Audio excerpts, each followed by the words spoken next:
Джгиарда – небольшое село, где жизнь течет размеренно и тихо. До недавнего времени жители села испытывали большие трудности в получении медицинской помощи, ведь здесь не было медпункта. Небольшое строение, где раньше размещался фельдшерский пункт, давно нуждался в ремонте. Медсестры были вынуждены принимать больных на дому, что также приносило неудобства.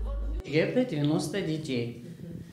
Из них прививки делаем по школе, по плану, что нужно.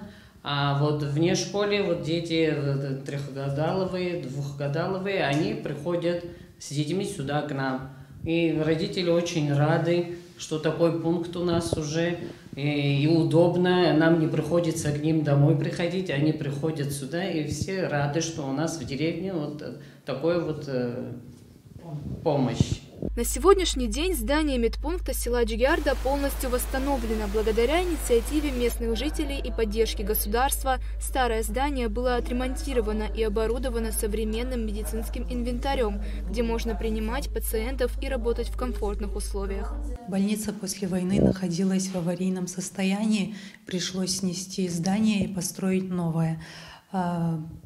Наши односельчане своими силами помогали по восстановлению, а также администрация обратилась к депутату Гуландия, и с его помощью с республиканского бюджета было выделено более 2,5 миллиона на помощь реконструкции нашего здания. По сегодняшний день она почти готова, несколько кабинетов.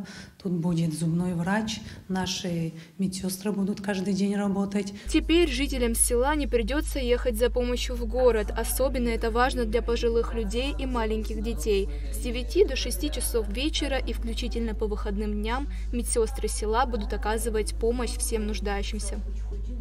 Ульяна Рожкова, Руслан Квициния, Абхазское телевидение.